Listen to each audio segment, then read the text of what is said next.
بەڵێ بینەرانی عزیز سڵاوتان لەوێت میادگار فایەقم ئەم شەو بە شێوەیەکی ڕاستەوخۆ لە سلێمانیەوە لەگەڵتانە بم بۆ باسی ڕۆژ میوانەکەی ئەم شەویشم با سوپاسەوە لە هەولێرەوە لەگەڵمان ئەبێت بەڕێز کاک نەوزاد هادی پارێزگاری هەولێر مەبەستمان لەگەڵ جەنابیان لەسەر کۆمەڵێک پرس گفتوگۆ بکەین. دیارە خۆتان نەزانن باسی ڕۆژی ئەم ڕۆژانە بووە بە باس لە خۆپیشاندانەکان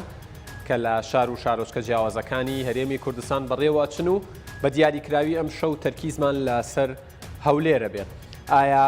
دوایەوەی کە حکوومەتی هەرێمی کوردستان ئەمڕۆ لە ڕێگەی سەرۆکی ئەنجومەنی وەزیرانەوە لە ڕێگەی وەزیری داراییەوە لە ڕێگەی سکرتێری ئەنجومەنی وەزیرانەوە کۆمەڵێک بڵین بڕیار و پرسی نوێیان خستە گۆڕەپانی موچەخۆرانەی هەرێمی کوردستانەوە سەبارەت بەوەی کە کەمترین پاشەکەوت دەبێت بە 10% و زۆرترین پاشەکەوت دەبێت بە 30% و ئاماژەیان بەوەدا کە هەر کەس موچەی لە سەروی 400,000ەوە بێت پاشەکەوتەکە دەیگرێتەوە. ئەمە چ کاریگەریەکیە بێ لەسەر خۆپیشاندانەکان وایە خۆپیشاندانەکانی هەولێر هێندەی جەنابی پارێزگار ئاگادار بێت لێرە بە دوا لە ڕۆژانی داهاتوو بەردەوام ئەبێت و ئەوان چیان کردووە بۆ ئەوەی خۆپیشاندانەکان گرژی و ئاڵۆزی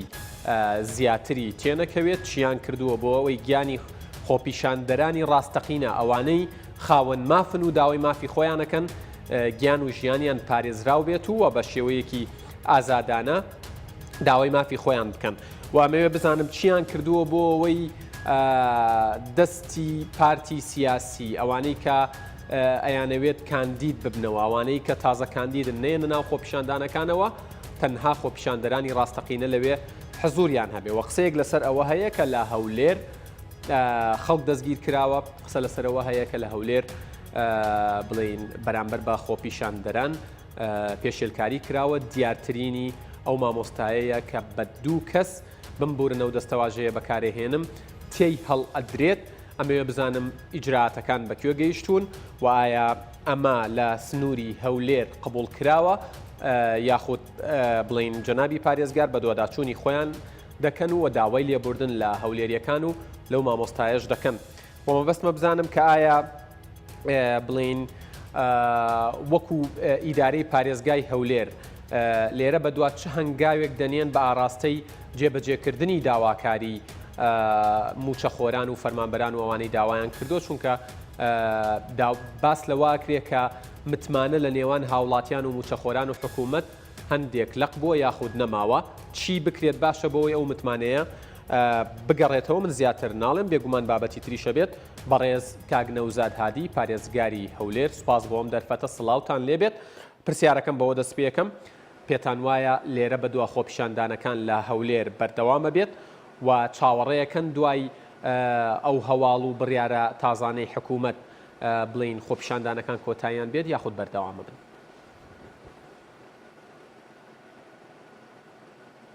سپاس لاو لە جنابت و لە بیرانی بەڕێز. طبعاً بەداخەوە کە ئێمە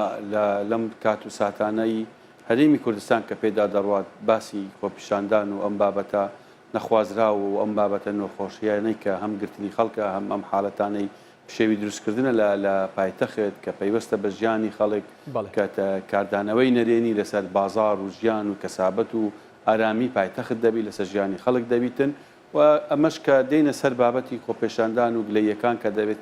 خۆی لە دوو بابەت دەکرێتەوە کە ڕۆژی یەکەم مامۆستایەکان کە لە دوای تەوابوونی پشووی نەورۆز دەست بەجێ کۆمەڵێک مامۆستا لە پارتیشانە دەرکۆبوونەوە و ئەمەش بە تەبیعەتی حاڵ کە مۆڵەتیشان نەبوو بەڵام بەکارێکی ئاسایی ڕۆیی و دەستگاکانی پۆلیس و کە پەیوەستن بە ئەوەکان لەوێ بوون و پەیامەکان. بەڵام ئەمەی کە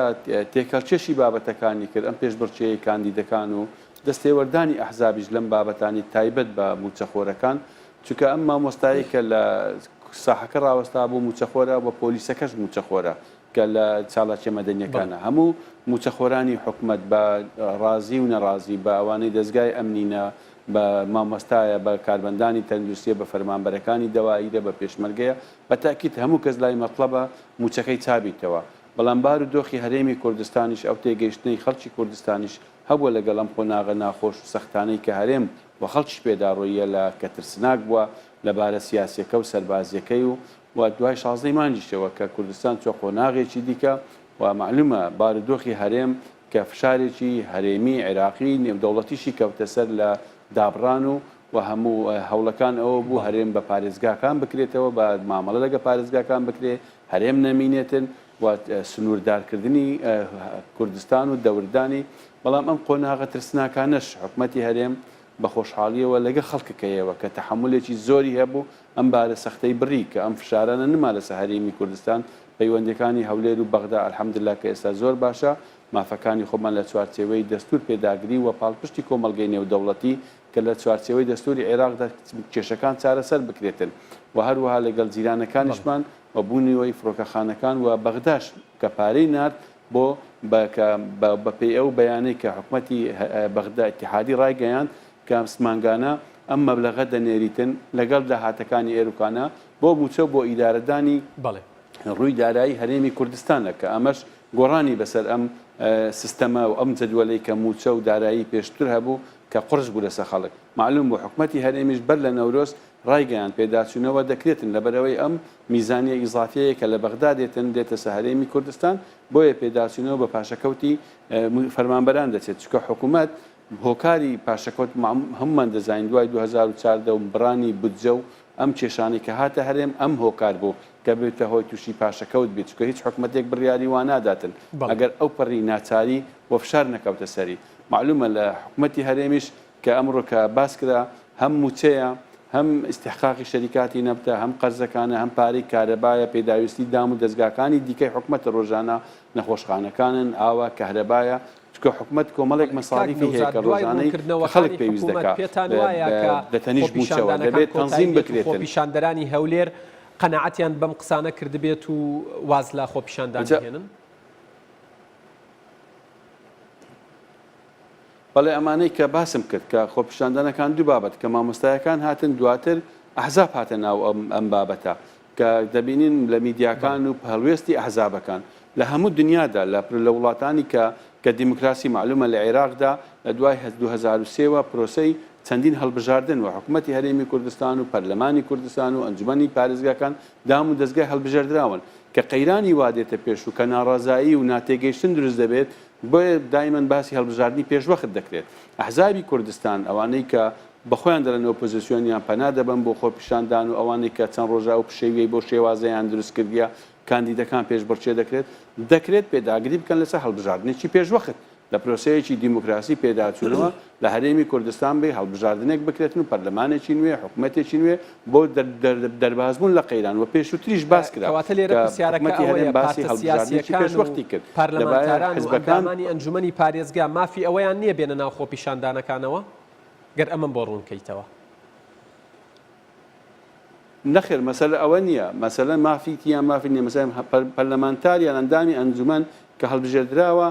شوێنێکی یاسایی و شەرعی خۆی هەیە کە لەوێ دەتوانێت باز لە هەموو شتێک پەرلەمان دەتوانی بانجی حکومەت بکە بانجی وەزیر بکاتن و هەروە لە ئەنجومەنی پارێزگا کە ڕۆژانە ئەم کاران دەکرێت باسی بانجی بەڕێوەبەرەکان دەکرێت بەڕێوەبەرە گشتەکانی دایرەکان دەکرێتن بۆەوەی متابعە بکات بە شێوەیەکی یاسایی هادیی هێمنانە خۆپیشاندان بۆ خەڵکێکە بۆ ئەوەی ناڕزاییە گلەیە کە بتوانانی بگەینتە دەسەڵات بەڵام ئەوانەی کە نوێنەرایەتی خەڵک دەکەن لەو دام و دەستگایە شەرعیانە کە دەکرێت هەمان شت لەو شوێنانە پەیڕەو بکرێت و ممارەسە بکرێتن نەک پشێوی لە شار دروست بکرێت و خەڵک ئەزیەت بخوا و ئەم حالە نەخوازراوانەی کە دەبینین ئەمە مەشهەدی کوردستان ناشرین دەکاتن زەرەر بە هەموو لایەک دەکەوێت کە هەندێک حالات لەم جۆرانە کە ڕوودەداتن ئەوجا هەر کەسێک کە پێشێری دەکاتن ئەمە زەرێکی گەورەیە بۆ هەمومان کە قابلی قبول نییە بۆیە مەسەلەن ئەم جۆرەی پێشێرکاریانەی کە دەکرێتن کە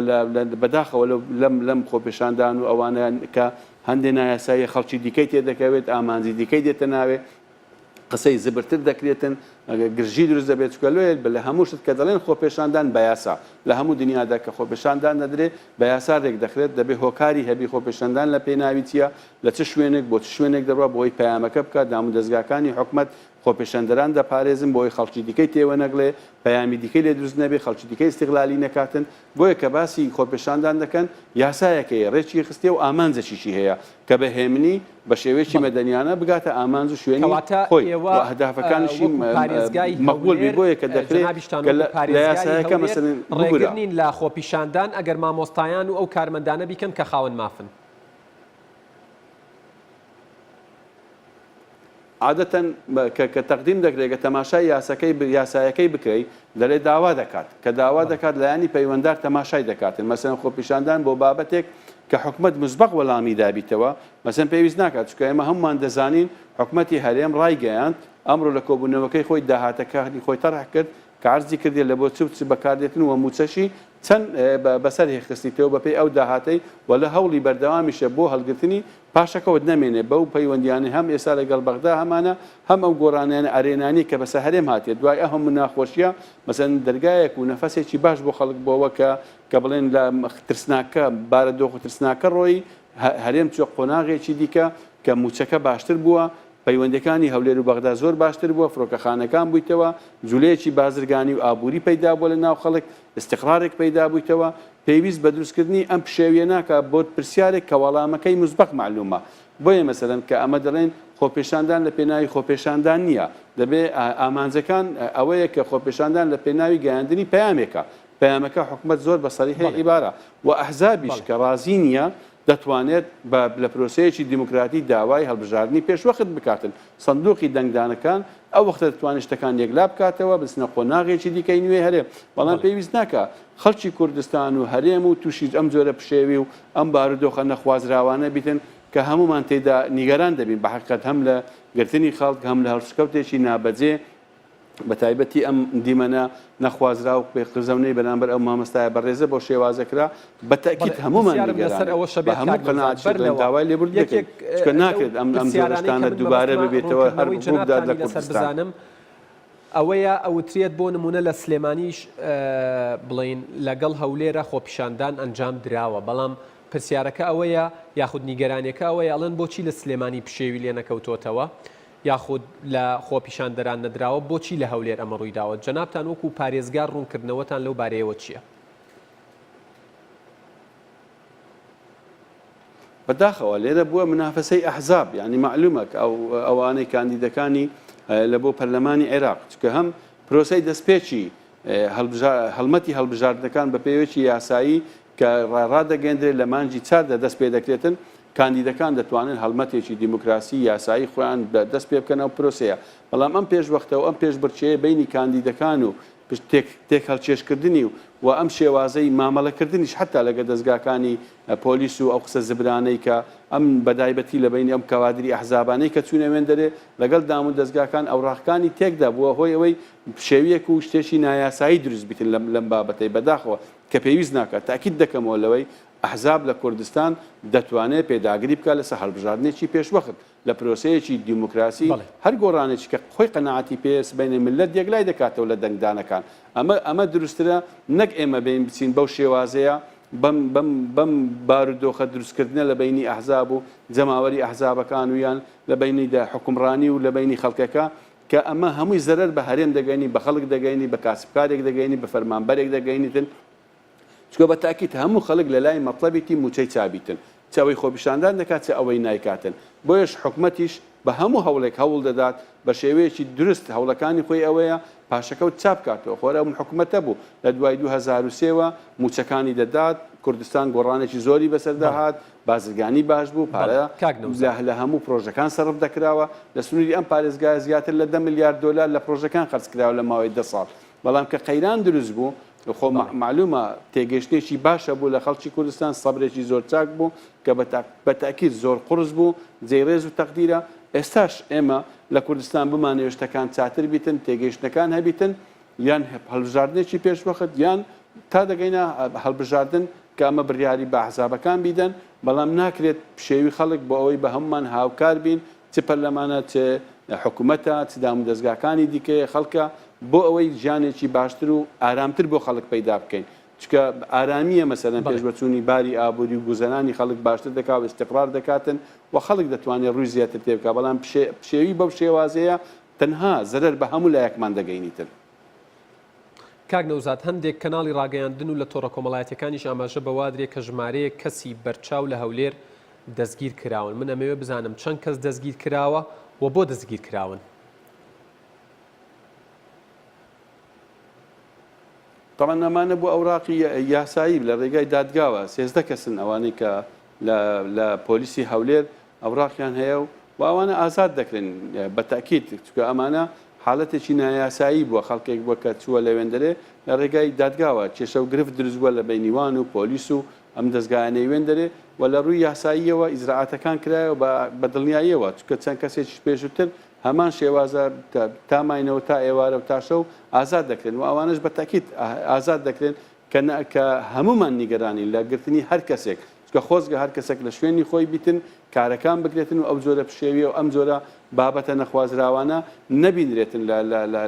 لە پایتەختدا لە کوردستاندا بە پێچاوانە زیاتر تێگەیشتنەکان هەبیتن و بتواندرێتن ئارامی زیاتر هەبیتن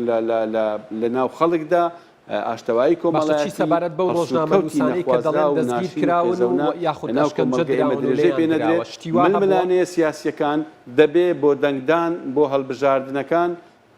بەڵێ چی سەبارەت بەو ڕۆژنامەنووسانەی کە ئاماژە بەوادن لە تۆڕە کۆمەڵایەتیەکانی خۆیانەوە ئەڵێن دەستگیر کراون و لێشیان دراوە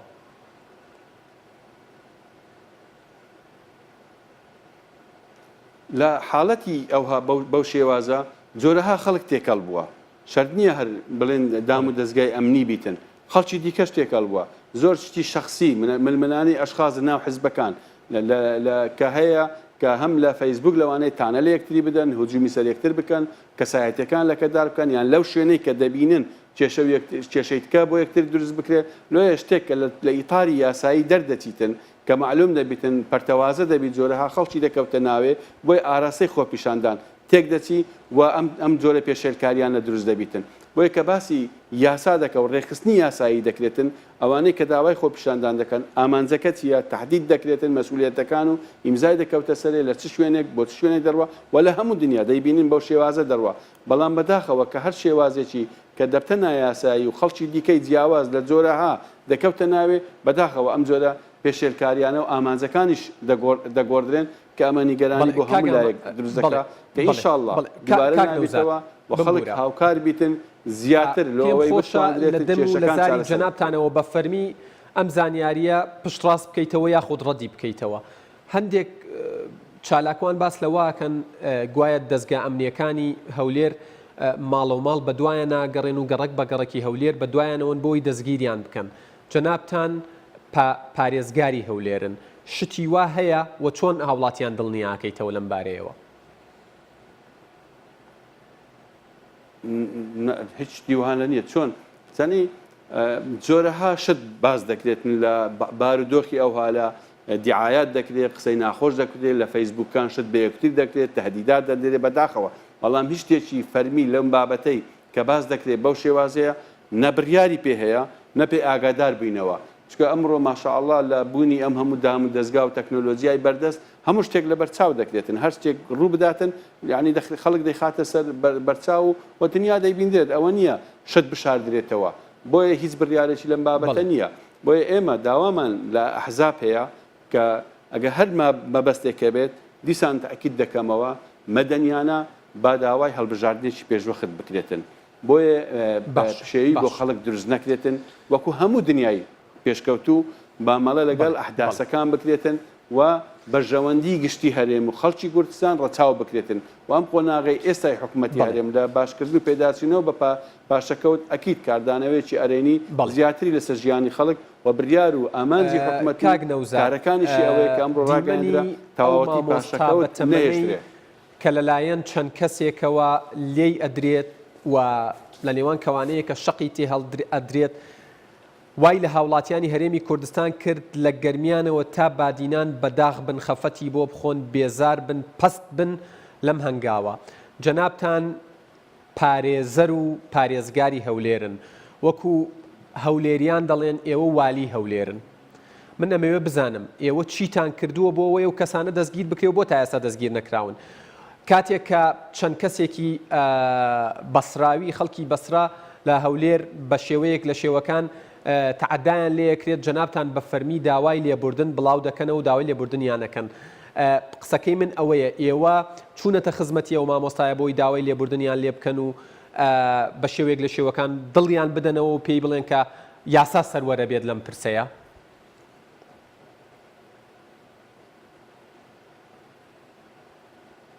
بەڵێ طبعا ئەم حالەتە کە بەحقیقەت بە هیچ شێوازێک قابلی قبول نییە چ بەنسبەت کە کەنجێک لە بەسڕا بۆ گەشتیاری دێتە پایتەخت دێتە کوردستان مافی پێشێل دەکرێت وەکو ئینسانێک قبول ناکرێتن بە دڵنیاییەوە چ هەر کەسێکی دیکە کە ئینسان حقوقە کەسایەتیەکان پارێزراوە لە هەموو دنیادا بەرامبەرەوەی بەرپرس بێ تاکە کەسێک بێتنەوە بێت بەنسبەت ئەو مامۆستایە بەڕێزەش کە بە تەکید ئەم دیمەنە قابلی قبول نییە و ئەمە کارێکی نائینسانیە بەدەر لە هەموو شتێک بۆ بە تەکید وەکو پارێزگار کە مەسئولیەتی ئیداری ئەو شارەمانەیە و دام دەستگاکان لە پایتەخت جیاوازە لە شارەکانی کە معلومە بەڵام بەش بە حاڵی خۆم بەڵێ زۆریش داوای لێبوردن دەکەم چونکە خۆزگە کوردستانمان ئەو شتانەی تێدا ڕوونەدات و ئەم جۆرە کارانە نەبیندرێتن خەڵک مافی پێشێل بکرێت لە کارێکی کە لەوانەیە کەسێکی نامەسئول کە لە ناوەعیەوە بە هەر بابەتێک بێت شێوازێکی بەم جۆرە مامەڵەیە لەگەڵ مامۆستای بکە کە تەڵەبە پەروەردە دەکاتن ئەمە بە تەکید کارێکی مەرفوزە نەخوازراوە و ئەمە بە هیچ شکلێ قبول نییە و چەند حاڵەتێکی دیکەش بە نسبەت خەڵک ڕوویداوە کە لە ناو هەولێر و لە دەرەوەش و نابێ ئەم شتە لە ناو فەرهەنگی ئەو ملەتەی ئێمە ڕێی پێ بدرێتن جێی ببیتەوە بە هەر ئەو کەسانەیە و کاریان کردووە بۆ تا ئێستا دەستگیر نەکراون هەر کەسێک بیت ئایا هێندە قورسە دەستگیر هەریەکێک بکرێت ئیجراعات کرایە بە دڵنیاییەوە دەڵێم لۆ سەلامەتی ئیشەکەش ئیجراعات کرایە و قابلی قبول نییە و لە پەیوەندیشی بۆ ڕایگشتی دەریە خەڵکە کێبوون و دادگا مامەڵەیان لەگەڵ بکات ئیجراعاتی کرایە لەگەڵی بە تاکید ئیجراعات کرایە پرسیارەکەی من ئەوەیە ینی بەم زوانە بۆ ڕایگشتی دەری دەخەن کە کێبوون ئەم هەنگاوەیان کردووە کە هێزە ئەمنیەکانی هەولێر هاوڵاتیان و خۆپیشاندەرانیان ئەپاراست بەڵام دوو کەسی ئاوا ئەم هەنگاواکەن بۆەوەی ئەوانیش بە شێوەیەک لە شێوەکان گومانیان بێتە سەر بە تاکید ئەم ئیجراعاتانە هەمووی دەکرێت هەم ڕاگەاندەکە هەم ئیجراعاتەکان بە دڵنیاوێ دەڵێن دەستگاکانی ئەمنی لە پایتەخت بەرپرس بوونە لە سەلامەتی خەڵک بۆ پاراستن واتی تیشمان هەمان دەستگاکان کە لە تیرۆرستانی داعش هەڕەشەیان کردە سەر ئەوە مەدیفاعکردن نەبێ بەڵام حەقیقەتێک بوو بەدەیان شەهیدیاندا لە پێناو ئەمنیەت و پاراستی ژیانی ئەو خەڵکەی کە ئەوانە ئەرچی سەرشانیان پاراستی خەڵکە پێشێلکاری یان هەرسوکەوتی تاکێک تعبیر لە ئەو ئامانجە پیرۆزەی دەستگای ئەمنی ناکە پاراستی ئەمنەتی خەڵکی کوردستان لەوانەیە لە هەموو شوێنێک پێشێلکاری خەڵکێکە بێ لە ئاستی مەسئولیت نەبێت بەڵام بە دڵنیاییەوە ئیجراعات و کارەکان دەکرێتن بە نسبەت ئەو مامۆستایە بەڕێزەش بەڵێ تاکید دەکەمەوە کە ئەمە قابلی قبول نییە و داوای لێبردن بە تاکید بەرامبەر ئەو مامۆستایە بەڕێزە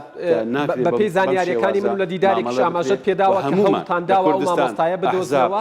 بەڵام تا ئێستاتان دۆزیوەتەوە بۆی سەردانێکی بکەن ئەم جۆرە پەرلەمانتارێکی کوردستان کاک حاجی کاروان دۆزیویەتەوە هیوادارم پەیوەندی بەوە بکەن بۆەوەی لە ڕێگەی ئەوە بزان ئەم مامۆستایە لەکوێ بەڵام هێشتا دەستان پێی نەگەشتووە لەم بەرنامەیەوە چی بەو مامۆستایە دەڵێن وەکو پارێزگاری هەولێر طبعاً لەگەڵ حاجی کاروان پێئاگادارە کە چوە وێندەرێش تەلیفۆنمان هەبوو ئاگامان لێک بووە لەگەڵ کاک حاجی و ئەمە ڕەچاو و بارودۆخی خۆیمان کردیە و ینی دەزانین ئەمەش ینی لەگەڵ یەک ئاگادارین کاک حاجی کاروان دەزانیتن و ڕەچاوی بارودۆخی خۆیمان کردیە لەسەر داواکاری خۆی چی پێویست کردیە بەو شێوازە مامەڵە کراوە و بە تاکید ینی ئەوە نەبووە دابڕاو بینیان بە دوواداچوون نەکرابیتن و کاک حاجی کاروانش پێ ئاگادارە بە تەفاسیلەکان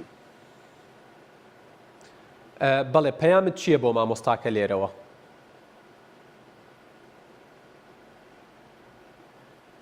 لێرەوە بە تاکید بەو مامۆستایە بەڕێزە دەرین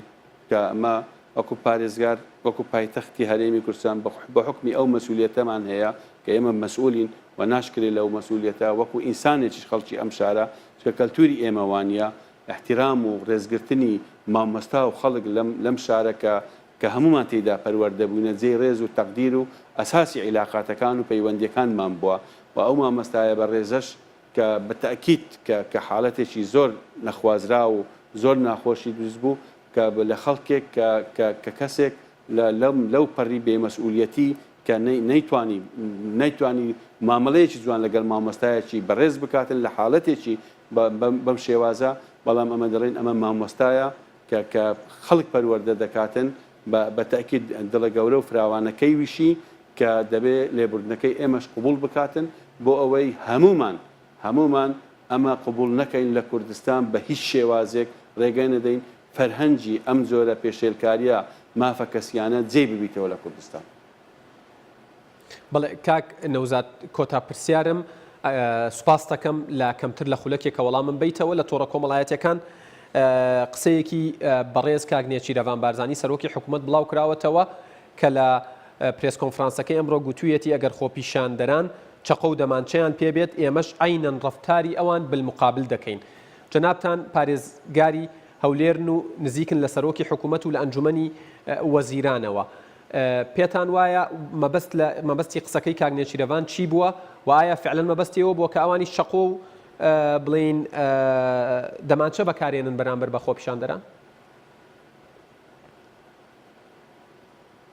نا مەبەست ئیجراعاتی یاسایی بووە. ئیجراعاتی یاسایی بووە لەگەڵ ئەو کەسانەی کە مەسەڵەن باسم کرد خۆپیشاندانەکان مۆڵەتی نەبووە، بەڵام کە مامۆستایەکان لێ بوون زۆر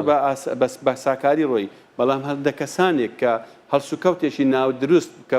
کە یەک لەوانە کارمەندەکانی بریندار کردیە بە چەخ و ئیجراعاتی یاسایی دەکرێتن. مەبەست دێروکانەیە چکە ئیجراعات لەگەڵ خۆپیشاندەرانە نەکراوە، ئەوانەی کە مامۆستا بوونەوە هاتوونە و ڕۆشتنە، بەڵام ئەو کەسانەی مەسەڵەن ئیشێکی نایاسایی تریان کردێک کە ئەویش بەوەی کە مەسەڵەن چەقوی لە کارمەندێکدا بوو برینداری کرد بوو حاڵەتەکە مسەبەتە لە ڕێگای دادگایە ئیجراعاتە یاساییەکان دەکرێتن. مەبەست لێرە ئیجراعاتی یاساییە نەک ئەوەیە. کاکنەوزاد کۆتا پەیامتان زۆر بە کورتی سوپاس دەکەم. چەند کەسێک هۆکارەکانیشیان جراوە لە ڕێگای دادگاوە. بەڵێ کۆتا پەیامتان زۆر بە کورتی سوپاس دەکەم.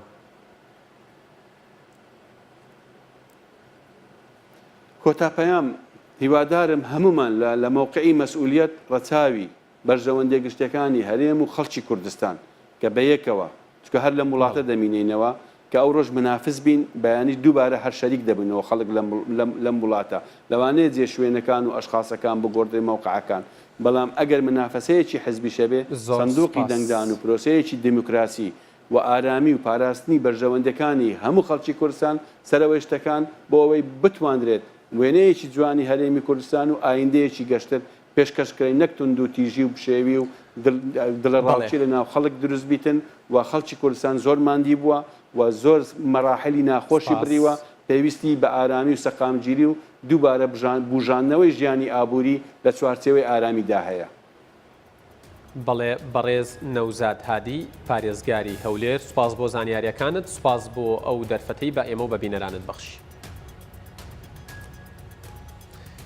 بەڵێ بینەرانی عەزیز باسی ڕۆژ کۆتایی هات. سوپاس بۆ هاوکارانم لە سلێمانی و لە هەولێر تا باسی ڕۆژێکی دیکە